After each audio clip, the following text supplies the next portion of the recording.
Hello दोस्तों, आज मैं आप लोगों को समांतर श्रेणी चैप्टर का एक्सरसाइज 5.3 का 11 से 20 तक सवाल बताने वाला हूं।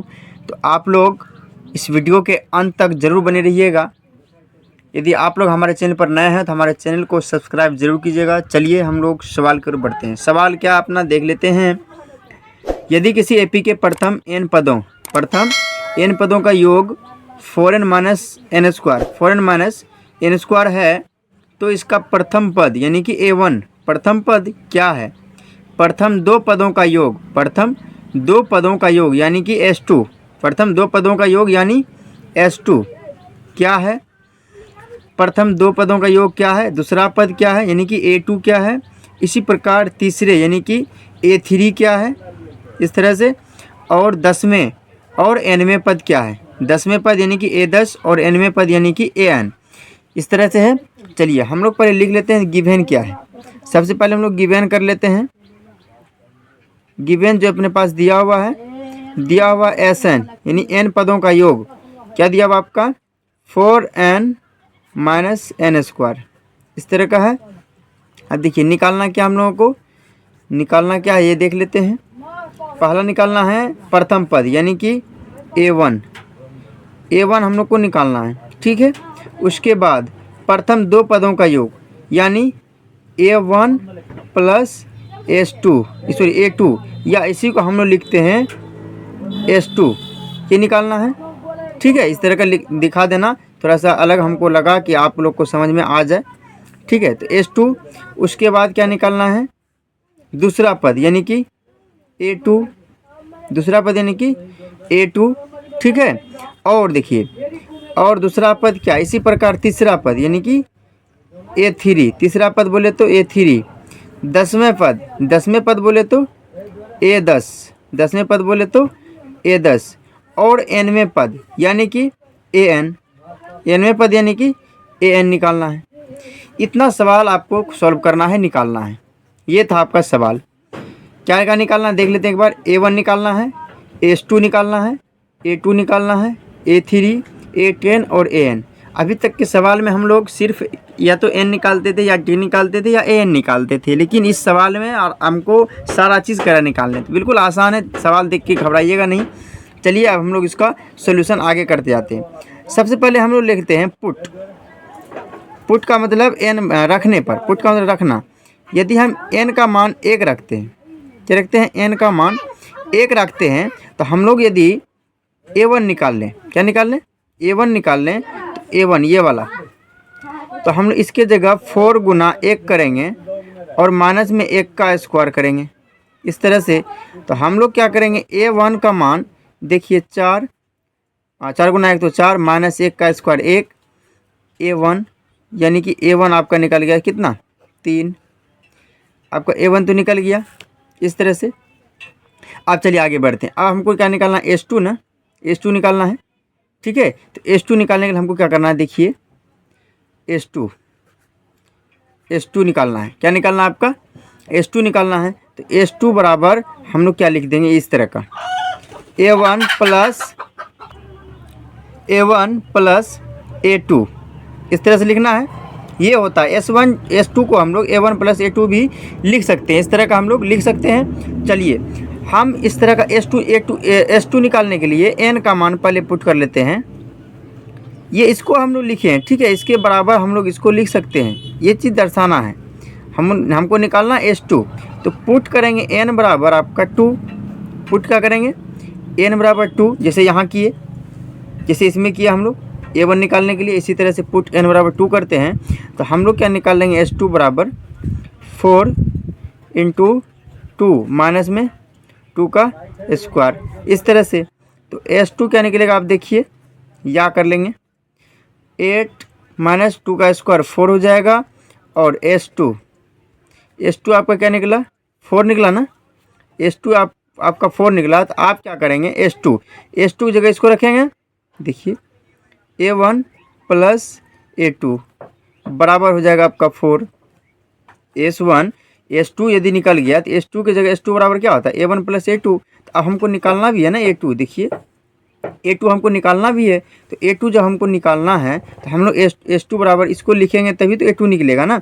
चलिए A2 निकालने के लिए आपको क्या करना है, देखिए क्या कर लेंगे, A1 का आपका वैल्यू दिया हुआ है A1, देखिए A1 का भी निकालें, कितना 3 निकाले हैं, तो 3 प्लस में A2 तो दिया हुआ नहीं है, बराबर हो जाएगा 4 इस तरह से।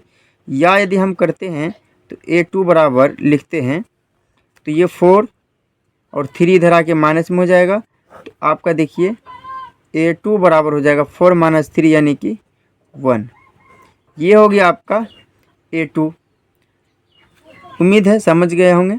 A1 निकालने के लिए n का मान 1 रखे, S2 निकालने के लिए n का मान 2 रखे। S2 जो निकला तो S2 का हम लोग यानी 2 पदों का योग लिख सकते हैं, इसको लिख सकते हैं 2 पदों का योग। आपका सवाल कह रहा है, ठीक है, आप सवाल से देख सकते हैं 2 पदों का योग कर रहा है निकालने, तो 2 पदों का यानी कि S2, तो A1 प्लस A2 का योग S2, तो S2 जो निकला 4, तो उससे हम लोग A2 निकाल लिए। ठीक है, आपका निकल गया, देखिए A निकल गया और S2 निकल गया यानी और A2 निकल गया। ठीक, चलिए अब आगे देखते हैं। देखिए अपने पास A1 निकल गया, S2 निकल गया और A2 भी निकल गया। तो अब निकालना क्या है, A3, क्या निकालना, A3 और A10 और AN। तो अब हम लोग को सबसे पहले क्या निकालेंगे, D निकाल लेंगे, क्योंकि अपने पास A1 और A2 का वैल्यू निकल गया, A1 का मान निकल गया और A2 का भी मान निकल गया। तो अब हम लोग इससे क्या निकाल लेते हैं, D का वैल्यू निकाल लेते हैं। चलिए देखते हैं आगे। अब हम लोग क्या करेंगे, D का वैल्यू निकालने के लिए इसका फार्मूला आता है क्या, देख लीजिए, यहाँ देख लीजिए A2 माइनस A1 इस तरह का। तो D का फार्मूला यदि हम निकालें, D का मान निकालें, तो A2 की जगह आपका क्या था, A2 की जगह 1 था। आप देख सकते हैं, पीछे वीडियो को रोक करके आप देख सकते हैं कि 1 था, तो हम लोग 1 लिख देंगे। फिर माइनस में A1 की जगह आपका 3 था, 3 लिख दिए इस तरह से। आप देखिए D का मान, तो 1 में से -3 होगा, तो यहाँ आपका बचेगा -2 इस तरह से। आपका D का वैल्यू निकल गया। अब D का वैल्यू निकल गया तो हम लोग क्या कर लेंगे, AN का मान निकाल लेंगे। क्या अब निकाल लेंगे ना, AN का मान कह रहा आपका, AN का मान निकाल लें, तो AN बराबर करेंगे तो A plus N minus 1 into D इस तरह से। तो AN बराबर हम लोग क्या कर रहे हैं, AN तो क्या A प्लस हो जाएगा, देखिए आप 1 मिनट, A प्लस ये फार्मूला हो जाएगा, ये फार्मूला होता है A प्लस N, सॉरी यहाँ पे जो है आपका A1 के जगह क्या था आपका 3 था ना। चलिए अच्छा, एक बार लिख लिए फार्मूला, यदि लिख लिए हैं तो एक बार लिख लेते हैं हम लोग, N माइनस 1 इंटू D। अब देखिए ये फार्मूला का हम लोग यदि लिख लिए तो लिख ही देते हैं। तो A1 के जगह आपका 3 था, प्लस कर लिए। अब देखिए आपका N माइनस 1, तो N का मान तो नहीं है अपने पास, नहीं है, इसको रहने देते हैं। तो N माइनस 1, ये D के जगह आपका क्या था, D के जगह आपका था कितना निकला अभी, -2, तो हम लोग यहाँ -2 कर लेते हैं इस तरह से। अब देखिए कर लेंगे 3 उसके बाद हो जाएगा प्लस में हो जाएगा ये 2, कैसे हो गया, -2 को 1 से गुना करेंगे +2 हो जाएगा, फिर माइनस में हो जाएगा आपका 2n इस तरह से। तो हम लोग यदि लिखें इसको 5 माइनस 2n, an का वैल्यू क्या निकला 5 माइनस 2n, ये तो मान निकला ना an का। तो an का मान आपका क्या निकला 5 माइनस 2n, कोई दिक्कत नहीं है।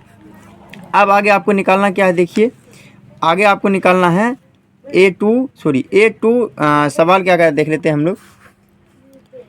A3 और A10 एंड कर लेंगे। A3 बराबर यदि निकालना हो तो हम लोग क्या लिखते हैं, A प्लस 2D इस तरह से लिखते हैं। तो A3, A की जगह आपका क्या है 3 प्लस 2 इंटू D का वैल्यू अभी आप निकालें, -2 निकला, -2 निकला, देख लीजिए ये -2 निकला। ठीक है, आगे देखिए बराबर 3 प्लस यानी प्लस माइनस हो जाएगा, 2 दूनी 4, ये हो जाएगा आपका माइनस में 4। तो या 3 में से -4 होगा तो -1 हो जाएगा।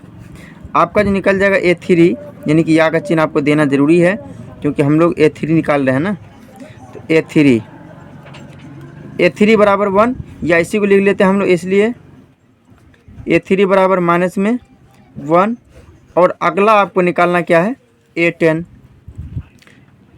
बराबर फार्मूला होता है, हम आपको बता दिए थे पहले वीडियो में, A प्लस 9D इस तरह से।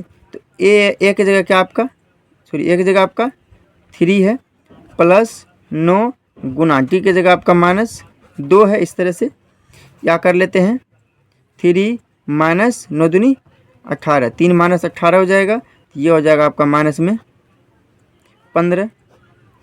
ये हो जाएगा आपका किसका वैल्यू, इसलिए ए 10 बराबर हो जाएगा आपका माइनस में 15। किसमें हो जाएगा माइनस में 15। ये होगा आपका मान। अब देखिए ए 10 हो गया आपका 15 माइनस 15। A3 आपका हो गया क्या -1। ठीक, आप मिला सकते हैं, सवाल NCERT बुक लेकर के आप मिला सकते हैं। डी का वैल्यू निकल गया आपका। डी का तो कह नहीं रहा था निकालने, क्योंकि डी का वैल्यू निकालना जरूरी था, क्योंकि आपको अपने पास एन का वैल्यू निकालना है। तो एन के निकालने के लिए हमको डी का वैल्यू तो ज्ञात होना जरूरी है। चलिए देखते हैं फिर आगे। और A2 का वैल्यू आपका क्या निकल गया 1। ठीक, उसके बाद ए का वैल्यू निकल गया 3। S2 का वैल्यू निकल गया आपका 4। S2 का वैल्यू क्या निकला आपका 4। इस तरह से आपका सारा सवाल, सारा आंसर मिल गया। देखिए बिल्कुल आसान था। ठीक है, चलिए उम्मीद करते हैं समझ में आया होगा। अगले वीडियो के लिए तब तक के लिए बने रहिएगा।